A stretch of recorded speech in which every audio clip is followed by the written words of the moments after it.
Mm-hmm. Hi, I'm Nancy Trusser. I'm going to introduce you to the Niris imaging system. The Niris imaging system uses optical coherence tomography, or OCT, to make images. And we're going to show you how easy it is to image a patient. The first thing I'm going to do is put in the patient's last name and first name and patient ID number. Then I'm going to choose who's performing the procedure and what type of procedure they're doing. And then we're ready to scan. Everything's done, we're ready to go. To scan, I can use a foot pedal. You want to take a look at the foot pedal? And that gives me the ability to do a hands-free operation. It takes no hands to operate the machinery at all anymore.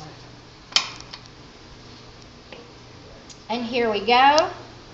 Our first image right there. And what we can see here is the corneal layer of skin, and under that the viable skin, and we're going to find the exact image that we want to save by rotating through the last few seconds of images, choosing the best choice, and then we can put in an anatomical description of where we were, a position of where on the organ we are, and a visual impression of what I thought I saw. So here I'm going to say that it's the lower lip, even though we all know it was my hand. The anatomical position will be the left side, and it looks normal to me. So I'm going to save the image. It's going to record permanently with a time stamp on it, and we're going to go on and take another image. Here's a second image. Here I've shown again the corneal layer, and this is a spiral sweat gland right here. This is the image I'm going to keep. Again, I'm going to say it's lower lip mucosa. This time we'll say it was from the right side. And again, we're going to save it as a normal image. Now we're going to move to another location that we're going to say is suspect for early cancer. And here we're going to save an image as well. We're going to give the location again. And this time we're going to say that we think that it may be early dysplasia. So we're going to save it that way. We're going to take another one of this area. Again, same area, and say that we think it's dysplasia, and save it. Now we're going to go to a second area that's abnormal looking. And this time on purpose, I'm creating an image that actually looks like an invasive cancer by turning the probe away from the tissue. And I'm going to save this image. And I'm going to say my visual impression in this case is going to be cancer.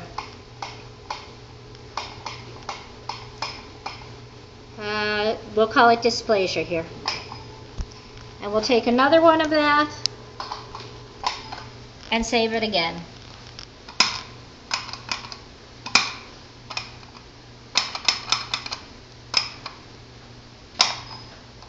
Now we have all 6 images that we can use to compare.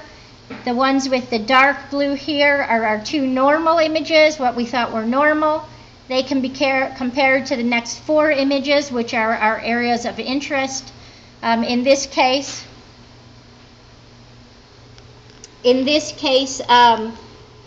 we can measure and compare the corneal layers, and we can measure and compare the brightness of what's supposed to be the epithelium, and that will give us quantitative analysis of the images to help guide us in our decision making. As you can see here, we have nice structured layers. I can show this picture up close.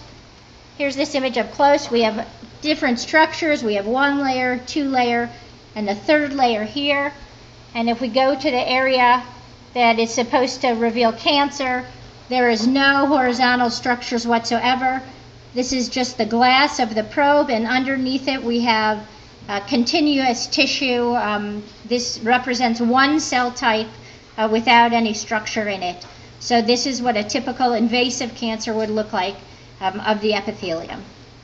And that's it for this example.